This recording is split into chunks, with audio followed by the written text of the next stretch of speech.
Merseyside police have lost yet another police car in a write-off after a crash on Rimrose Road in Bootle on Saturday, October the 10th.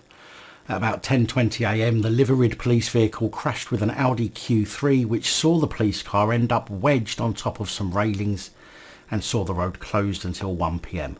A spokesperson for Merseyside Police said at around 10:20 am on Saturday the 10th of October, we received reports of collision involving a police vehicle and a black Audi Q3 on Rimrose Road in Bootle. No injuries were reported to police. A cordon was in place in the area while emergency services were at the scene.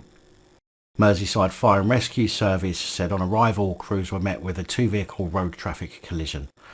Both vehicles were on all four wheels and all occupants conscious and breathing. North West Ambulance Service attended shortly after our arrival and paramedics assessed 3 individuals at the scene, 2 from vehicle 1 and 1 from vehicle 2. All occupants were able to leave their vehicles without assistance and no occupants were required to attend hospital. The scene was then handed over to Merseyside Police, who were also in attendance to assist with traffic management.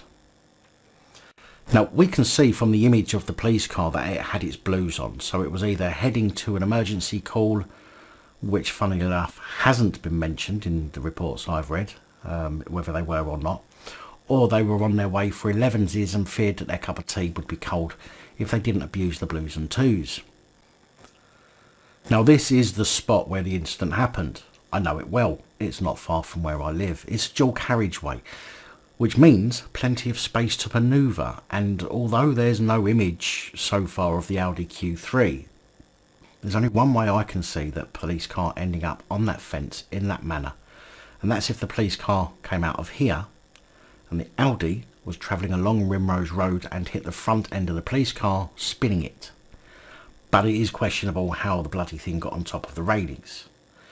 I've been at that junction many times in a car, and I will say that this wall here does stop you from seeing what's coming, but for police in the area, they should know it's a blind spot and should take additional caution when approaching and going through it.